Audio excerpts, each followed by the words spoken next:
धन बड़े खतरनाक होते हैं। एक धन होता है ब्राह्मण का, जिसको ब्राह्मणांश कहते हैं। दूसरा होता है देवांश, देवताओं का अंश। उस देवांश में विश्ववंश, विष्णु भगवान का, शिवांश, दुर्गांश, बाकी अन्य देवांश। शंकर जी के नाम की संपत्ति, विष्णु भगवान के नाम की संपत्ति, दुर्गा माता के नाम की संपत्ति, देवी की संपत्ति, बाकी देवताओं की संपत्ति और ब्राह्मण की संपत्ति, ये 5 संपत्तियां जो हैं, जो लोग हरण करते हैं वो अपना सर्वस्व विनाश का मार्ग प्रशस्त कर देते हैं। उसमें भी सबसे ज्यादा खतरनाक ब्राह्मण की संपत्ति होती है, ब्राह्मण का धन होता है। इसलिए कभी भूल करके भी ब्राह्मणों का धन नहीं लेना चाहिए। अरे ब्राह्मणों का धन लेकर तुम भोग करोगे तो उसका कितना भयंकर फल होगा, यह तो कहने लायक नहीं। अगर गलती से ब्राह्मण का धन लेकर तुम दान भी कर दोगे तो भी वो महान पाप माना जाएगा। आजकल लोग कहते हैं कोई बात नहीं है, मंदिर का धन है तो हम अच्छे काम में लगा रहे हैं। नहीं, मंदिर का धन भी उसी कार्य में लगाया जाना चाहिए जिस कार्य के लिए वो धन प्राप्त है। दूसरे किसी अन्य कार्य में नहीं लगाया जा सकता। जितने भी ट्रस्टी होते हैं, मंदिर निर्माण समितियां होती हैं, जिस निमित्त जो धन लिया जाता है उसी निमित्त उसका व्यय भी होना चाहिए। किसी दूसरे मार्ग में, दूसरे कार्य में उसका व्यय नहीं होना चाहिए। हे परीक्षित, उस कालखंड में पूरे संसार में सबसे बड़े दानी महाराज नृग थे।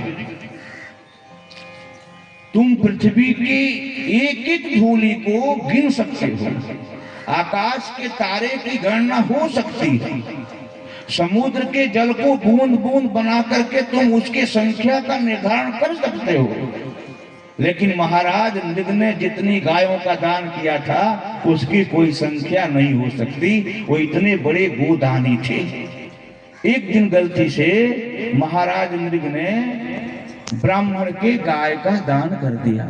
हुआ ऐसा कि एक ब्राह्मण की गाय घूमते फिरते महाराज नृग की गौशाला में आ गई और दूसरे दिन गोपाल लोग गलती से उस गाय को ले गए।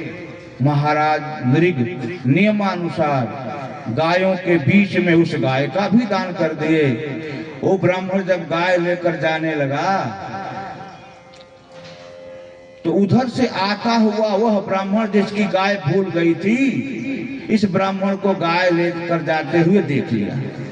अब वो रुकवा दिया, पीछे पड़ गया। ये तो मेरी गाय है। ये ब्राह्मण कहे कि नहीं भाई, ये तो राजा ने हमें दान दिया है। विवाद बढ़ा, राजा के पास गया।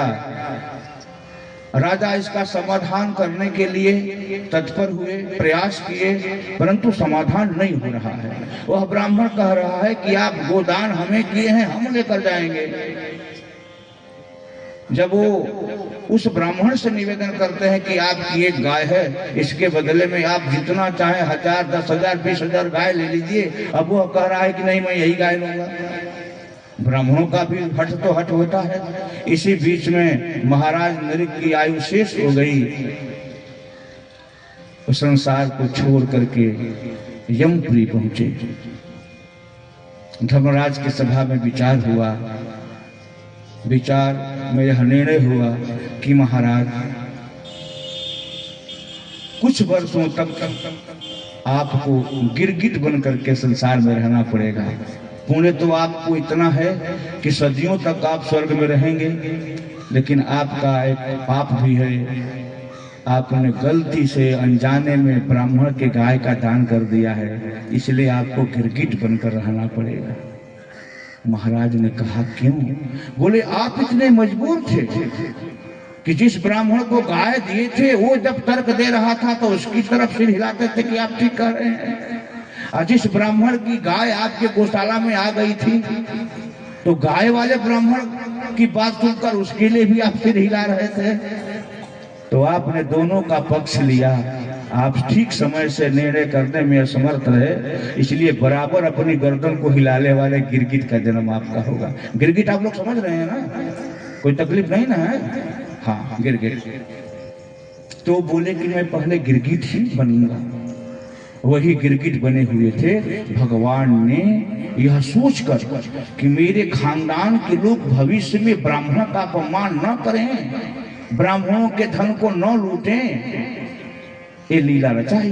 गिरगिट कुआं में पड़ा था, जैसा कि आप जानते हैं, बताया गया है।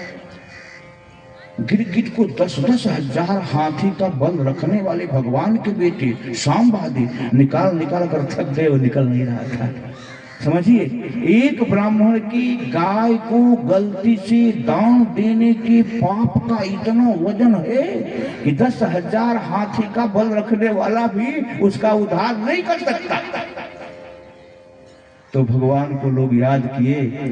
हमारे भगवान कृष्ण गए वहां, अपने बाएं पैर के अंगूठे से स्पर्श किए, उसमें से एक दिव्य पुरुष प्रकट हुआ। गिरगिट का शरीर छोड़ करके भगवान के स्पर्श होते ही उद्धार हुआ। हम लोग अहल्या के उद्धार को तो खूब गाते हैं, लेकिन हमारे भगवान कृष्ण ने न जाने भागवत में कितने लोगों का ऐसे उद्धार किया है। ये कथाएं लोग छोड़ देते हैं, छोड़ने की मजबूरी भी होती है। यथा काल, यथा स्थिति, यथा समय, सब लोग अपने अपने हिसाब से करते हैं। यह बात महाराज नृग ने बताई कि मुझसे क्या गलती हुई, इसलिए मैं बार बार कहता हूं कि ब्राह्मण का धन जो है दिव्य नमक है। 10 पूर्वान दशा परा, जो 10 पहले चल चुके हैं संसार छोड़ करके, उनको भी 10 बाद में आएंगे, उनको भी एक, उनको जो उस धन का दुरुपयोग करेंगे या हरण करेंगे, यह बर्बाद कर देता है।